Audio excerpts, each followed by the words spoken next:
हमारे आसपास की दुनिया में कुछ बड़ी अजीब बातें हैं। पानी बहता है पर पत्थर नहीं। हवा दिखती नहीं पर एक गुब्बारे में भर दो तो उसका वजन बढ़ जाता है। और सबसे अजीब, अगरबत्ती की खुशबू एक कोने में जलाओ तो पूरे कमरे में कैसे फैल जाती है। ये सब रोजमर्रा के रहस्य हैं।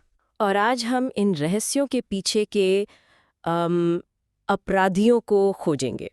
वो अदृश्य बेचैन कण जिनसे हमारे आसपास की हर चीज बनी है। हाँ।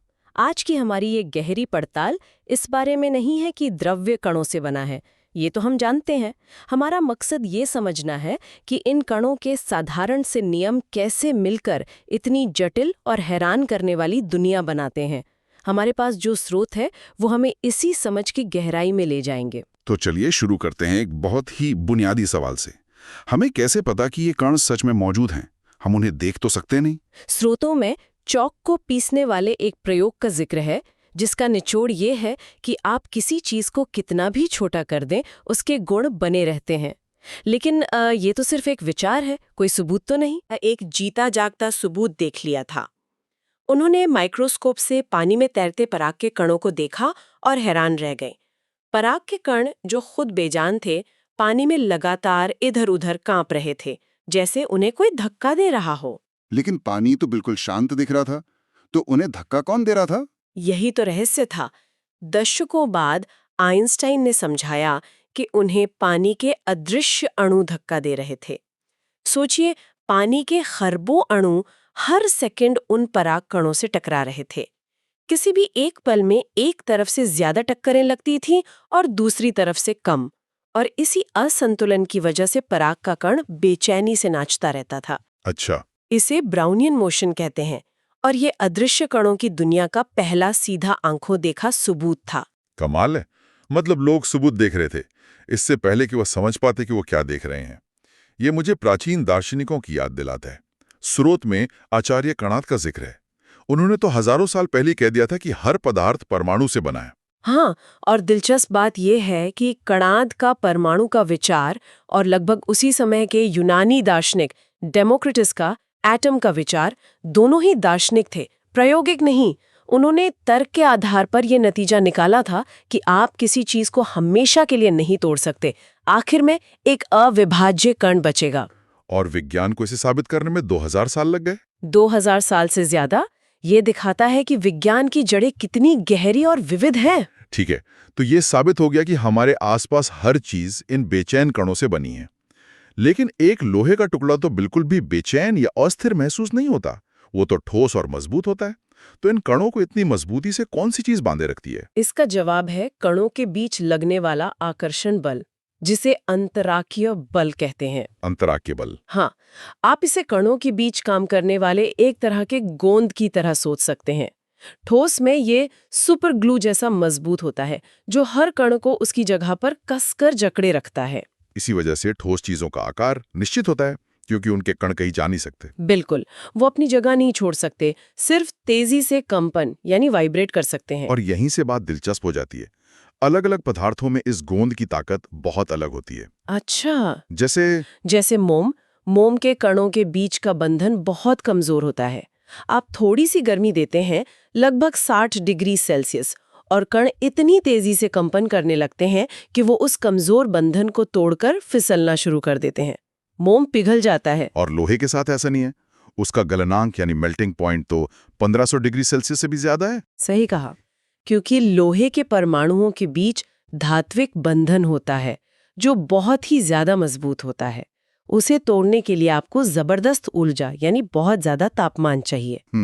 और इसी वजह से टंगस्टन, जिसका गलनांक 3400 डिग्री सेल्सियस से भी ज्यादा है, एक बिजली के बल्ब में हजारों डिग्री पर सफेद होकर चमकता रहता है, पर पिघलता नहीं है। तो मतलब पदार्थ का गुण सिर्फ कणों का खेल नहीं है। नहीं, बल्कि उनके बीच के रिश्ते की मजबूती का खेल है। ठीक है, तो मजबूत बंधन यानी ठोस। लेकिन जब हम चीनी को पानी में घोलते हैं तब क्या होता है? चीनी के क्रिस्टल तो ठोस होते हैं, पर पानी में जाते ही वो गायब हो जाते हैं। वो कहाँ जाते हैं? यहाँ भी कणों का कोई खेल है। यहाँ दूसरा बड़ा नियम काम आता है। कणों के बीच की खाली जगह, जिसे अंतराकणीय स्थान कहते हैं। खाली जगह? हाँ, जब पानी में चीनी घोलते हैं तो पानी के अणु चीनी के क्रिस्टल को तोड़कर उसके अणुओं को अलग अलग कर देते हैं। फिर चीनी के ये छोटे छोटे अणु पानी के अणुओं के बीच की खाली जगहों में जाकर छिप जाते हैं। अच्छा, तो वो गायब नहीं होते, बस खाली जगहों में समा जाते हैं। क्या इसका कोई और मजेदार उदाहरण है? एक बहुत अच्छा उदाहरण है अल्कोहल और पानी का। अगर आप 50 मिलीलीटर पानी और 50 मिलीलीटर इथेनॉल अल्कोहल को मिलाएं, तो आपको क्या लगता है कुल आयतन कितना होगा? 100 मिलीलीटर, जाहिर है। नहीं, आपको लगभग 96 से 97 मिलीलीटर मिश्रण मिलेगा। आयतन कम हो जाता है। सच में कम हो जाता है? हाँ, ऐसा इसलिए होता है क्योंकि अल्कोहल के अणु पानी के अणुओं से छोटे होते हैं और वे पानी के अणुओं के बीच की खाली जगहों में ज्यादा कुशलता से फिट हो जाते हैं।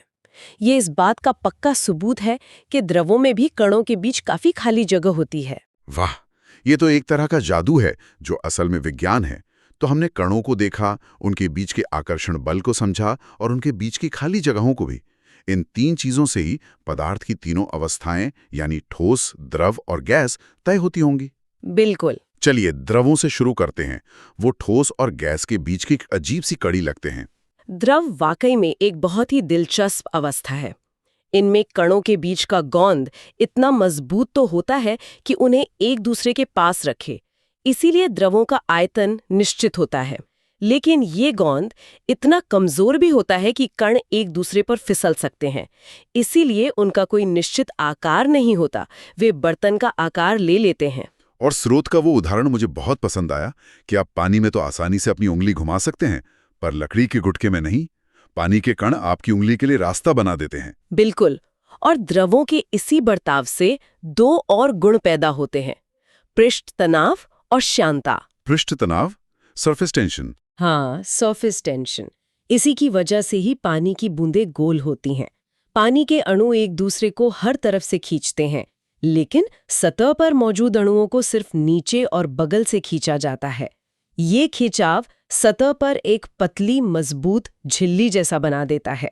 और श्यानता मतलब किसी द्रव का गाढ़ापन, जैसे शहद पानी से ज्यादा गाढ़ा होता है। सही, श्यानता या गाढ़ापन द्रवों के बहने की क्षमता का प्रतिरोध है। शहद के अणुओं के बीच का आकर्षण बल पानी के अणुओं की तुलना में कहीं ज्यादा मजबूत होता है। इसलिए जब शहद बहता है तो उसके अणु एक दूसरे को कसकर पकड़े रहते हैं और आसानी से फिसलते नहीं। इसीलिए शहद धीरे धीरे बहता है, जबकि पानी तेजी से बह जाता है। समझ गया, मतलब शहद के कणों के बीच की चिपचिपाहट पानी से ज्यादा है। अब बात करते हैं गैस की। क्या गैस में ये गोंद या चिपचिपाहट पूरी तरह खत्म हो जाती है? लगभग खत्म ही हो जाती है। गैस के कणों के बीच आकर्षण बल न के बराबर होता है और उनके बीच की खाली जगह बहुत ज्यादा होती है। वे पूरी तरह से आजाद होते हैं और बहुत तेज रफ्तार से हर दिशा में घूमते रहते हैं। इसीलिए गैस का ना तो कोई निश्चित आकार होता है, ना ही आयतन। वो उसे दी गई पूरी जगह में फैल जाती है, जैसे अगरबत्ती का धुआं।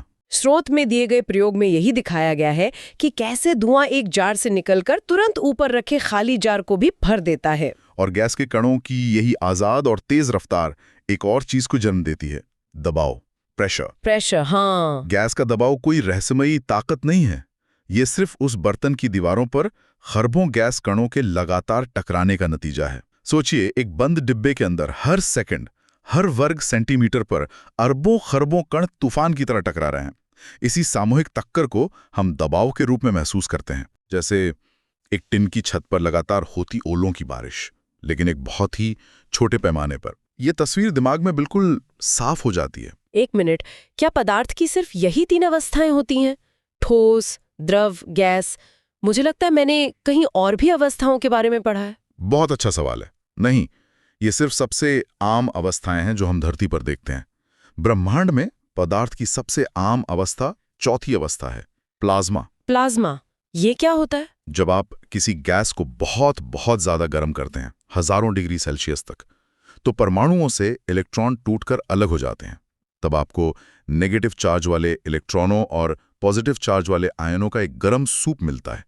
यही प्लाज्मा है। अच्छा। हमारे सूरज और बाकी सारे तारे प्लाज्मा से बने हैं। धरती पर बिजली कड़कने के दौरान जो चमक दिखती है वो भी प्लाज्मा है। यहां तक कि आपके घरों में लगी ट्यूबलाइट और नियॉन साइन के अंदर भी प्लाज्मा ही होता है। तो आज हमने एक चट्टान की मजबूती से बात शुरू की और सितारों को बनाने वाले प्लाज्मा तक पहुंच गया। और इन सब के पीछे सिर्फ कुछ सरल नियम हैं। कण कैसे एक दूसरे को खींचते हैं और उनके बीच कितनी जगह है। हमने देखा कि कैसे यही नियम तय करते हैं कि लोहा क्यों मजबूत है, शहद क्यों धीरे बहता है और एक गुब्बारे में हवा का दबाव क्यों होता है। जाते जाते एक दिलचस्प बात पर गौर करें। हमने देखा कि कणों के बर्ताव के नियम होते हैं, लेकिन कभी-कभी कोई पदार्थ इन नियमों को इस तरह से तोड़ता है कि वो पूरी दुनिया बदल देता है। पानी इसका सबसे बेहतरीन उदाहरण है। पानी कैसे? ज्यादातर पदार्थ जमने पर सिकुड़ते हैं, यानी ठंडे होने पर उनके कण पास पास आ जाते हैं और वो ज्यादा घने हो जाते हैं। लेकिन पानी इसका उल्टा करता है। जब पानी जमकर बर्फ बनता है तो उसके अणु एक खास क्रिस्टल संरचना में व्यवस्थित हो जाते हैं, जिसमें उनके बीच की खाली जगह बढ़ जाती है। और इसी वजह से बर्फ पानी से हल्की होती है और उस पर तैरती है। बिल्कुल। और पानी की इसी अनोखी आदत ने, इसी नियम को तोड़ने की वजह से शायद इस धरती पर जीवन को संभव बनाया है। अब सोचने वाली बात यह है, जरा सोचिए, अगर पानी बाकी पदार्थों की तरह सामान्य व्यवहार करता और बर्फ डूब जाती तो हमारी दुनिया कैसी होती? हमारी झीलें, नदियां और महासागर नीचे से ऊपर की ओर जम जाते और शायद जीवन कभी पनप ही नहीं पाता। तो सवाल ये है कि ब्रह्मांड के मूलभूत नियमों में पानी के इस गुण जैसी और कितनी अनोखी गड़बड़ियां हैं जो चुपचाप हमारे अस्तित्व को संभव बना रही हैं।